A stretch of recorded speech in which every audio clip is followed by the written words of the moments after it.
onlinechesslessons.net, and right now I'm going to be taking a look at a classic game in the Ruy Lopez between Anatoly Karpov versus Wolfgang Unzicker. So this game occurred in 1974 in Nice, and really one of the defining games with respect to opening theory, especially in the Ruy Lopez. So here, Karpov is just, opening up with e4. He was known to play this a little earlier in his career. This is 1974 after all. And Unzicker was a leading grandmaster at the time. So just go ahead and starting off bishop e7, very normal move order here. Rook e1, all the same. These are very typical Ruy Lopez moves. And now with d6, Unzicker, this was 1974. So in today's game, depending on the type of player, you might see castles here. And if c3, an early d5 could lead to the Marshall Gambit. After takes, and this is kind of the starting point for the Marshall Gambit. A very aggressive choice for black against the Ruy Lopez. But instead, back in the early 70s, opening theory is still developing. No computers to help you out back then. So d6, perfectly reasonable move. Maybe opening up this bishop, for example, and just solidifying black's center. So now c3 and h3. The idea behind h3, if d4 immediately, seems like black might be able to get some kind of counterplay with bishop g4, or maybe exchanging and then bishop to g4. So instead, white's going to opt for h3, and now knight a5. So I believe this is called the Chigorin Defense with c5 here. And after d4, queen c7, yeah, the Chigorin Defense here. And so what's going on is black has got a lot of pawns, a lot of pawn moves in the center. White has done some maneuvering with that bishop, quite a few moves, and black spin a move chasing it with the knight. So that's kind of the lowdown on the position. So what black's idea in this type of position is usually that he's got those big pawns and he's trying to really gain control of the center. And white, a lot of times, is going to be maneuvering. So now with knight c6, white is trying to maneuver towards the king side. Maybe to knight f1, to g3, something like that. So with knight c6 here, I don't know. I think a better move in this line is to play rook to d8 or rook to e8 and bishop to f8. I think it's just a more practical choice. But, in the game, knight c6 was played and now d5 by Karpov. So Karpov's idea is very simple. He'd like to play moves like a4, make targets out of these big pawns on the queen side, and also maneuver his pieces over to the king side and try to start an attack. So with d5, he's thinking, okay, well, let's close the center, so black's not going to be able to achieve counterplay. And then, it's going to be a lot easier for white to control matters on the king side, and, we'll see how things go on the queen side. So Unzicker played knight d8, and this game pretty much put an end to this idea. This was seen somewhat, I think, in the late 60s and early 70s, this knight d8 idea. And after that, it pretty much fell off the map after people saw how Karpov just destroyed it in this game.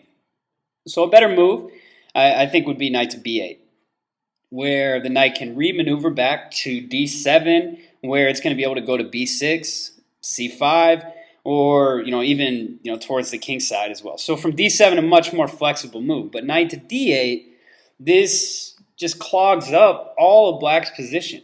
He's got no coordination. His pieces are tripping all over each other. They're not even developed. So Karpov pushes forward. He takes advantage of this lack of coordination by black with a4. So he's thinking, let's go ahead and open up the queen side here, and it's only going to be to white's benefit. So with rook b8, trying to hold on. And now we can see how Karpov has created a weakness, some hanging pawns. So he follows this up energetically with b4. The idea with b4 very simple. The knight is not going to be able to come to c5 now. Let's say if black had been able to play c4 or even b4 himself, he'd be getting some counterplay. Let's say knight here, now c4, and in this position, the knight has actually got something of a future. Whereas in the actual game, Karpov just immediately put a stop to all of that with b4. And you might be thinking, well, why not, something like takes, and whatnot. The problem is, with all of this congestion and no good places to put the black pieces, opening the position like this is only going to benefit white. It's only going to help white. Anything like this queen invasion, is simply superficial. Rook b1 and now rook to e3 or whatever you want to play for white. So opening the position when your pieces aren't coordinated, whereas white is really quite well placed, to capitalize on that. Always a bad idea.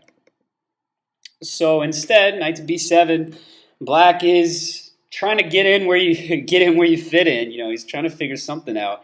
And so black is playing some random, not random, but just some standard developing moves. If he can, at least to coordinate, maybe trade off a pair of rooks or something on the a file would help. So here Karpov plays bishop to e3. And so maybe he was trying to just put some pressure on this pawn. And if black played c4, the bishop is pointing at the queenside. It's a good place to be. So black plays rook a8, now queen d2. So there's really no point in exchanging here for black because now the white rook just owns the a file. So instead, rook to c8. Black is trying to develop some good pressure on the queen side, especially on the c file. He's actually making a threat. C takes b4. So now bishop to d3. So white, responds to the threat, and also he's putting pressure. The bishops are really, really well lined up in the center, and they're also, ready to go to the king side as well. So the bishop's in a very good place. So now g6 finally by black, and he's trying to maybe prepare f5 in the future, as well as stop the white knight from penetrating in f5. So now knight g3 anyway, and so bishop f8. So black, a little maneuvering, rook a2. White is also trying to maneuver, and now c4. So this changes the context of the game in that now black has absolutely no counterplay on the queen side. So I think c4 was a very rash decision, and I think it was absolutely necessary for black to maintain the option. You got to keep your options open of getting counterplay, because now it's like c4, and black is almost saying that he thinks the position is closed enough that he can just survive a worse position and get a draw. I guess. I don't know. It just doesn't make sense to me. So bishop b1 may look weird, but the idea is prophylactic to stop black from playing a future f5. So now queen d8 and bishop a7. This was the move of the game, believe it or not. So bishop a7, this blockading technique. Take notes. This is extremely important. Bishop a7 is a killer move. It may not look that impressive. It may look kind of weird, actually, but it is absolutely dominating. So now, as we'll see, black has no counterplay. So this is important. So bishop c2, now trying to regroup. Knight c7, black has nothing. He has nowhere to put these knights. They're just tripping all over each other. So Karpov, very instructive. Slowly, he just closed down, taking his time. Moves the bishop up, rook over, bishop back. No worries. Now he's got the rooks doubled. A lot of potential energy going on that a file. And so now black really doesn't have any counterplay because he can't even play for f5.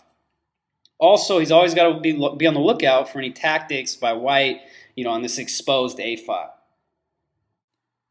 So here with bishop g7, black is just, trying to maneuver a little bit, maybe prepare for f4. If the position opens, the bishop is also going to be on a good diagonal and defending the black king. So Karpov just ready to go ahead and jam, and he plays f4. Everything is set up. It looks kind of weird, this bishop a7, but it's really just, it's dominating the whole position because black's only potential source of counterplay, assuming he can't achieve the thematic break with f5 in this type of position, his only source of counterplay is going to be on the a file. And so white has completely dominated that and is now concerned with controlling the king side and opening up lines there. So with f6, this may seem like a weird move.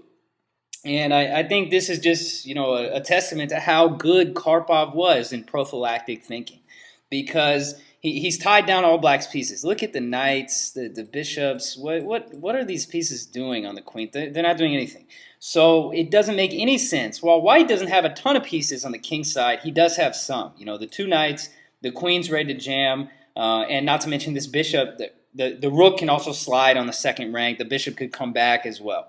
So white is perfectly poised for play on the king side, whereas black is not. So for black to open up this position, I don't see anything that's a forced win here or anything for white, but I think a natural queen takes and maybe just a knight d4, bring the rook to f2, something like that. It seems very convincing combined with knight to g4 as well. So opening the position for black, he's really not poised for it. So he just plays f6. really just hoping he can just chill. He doesn't want any no drama, nothing like that. Just f6. He's trying to lock the position, and so that after f5, he answers with g5 here. And so he's trying at all cost to just make a stale position where there's no source of counterplay except for the a file, which the a file alone is going to be tough for white to win on. So g5, the problem with this plan is that it's very committal, and so Karpov immediately embarks upon a plan of exploiting this new weakness, these light squares on the king side. So he wants to transfer the bishop over there and get the knight and start playing on the light squares on the king side. So Karpov waits to move his pawns. This is very instructive as well. You don't want to move your pawns here. White is trying to open the position. You need to open a second front. In games, you would say you need to create another weakness. And it's kind of the same ideology here. So knight g3, knight b7. I think I should also point out if h5, probably just bishop d1, just the same. And I think something like this, or even bringing the knight back wherever you want. And just the plan would be to play g3 and to bust open the king side like that. So maybe that was a chance. I don't know, but knight b7, Unzicker decides to employ a waiting game. So with h6, he is completely given up on any type of opening of the position and is resigned himself to a passive defense, which is the last thing you want to do. So if you'll notice, all of black's pawns on the king side where there's play are on dark squares. So black has imprisoned his own dark square bishop. This is now arguably the worst piece on the board if the other two knights, black knights, come into consideration as well.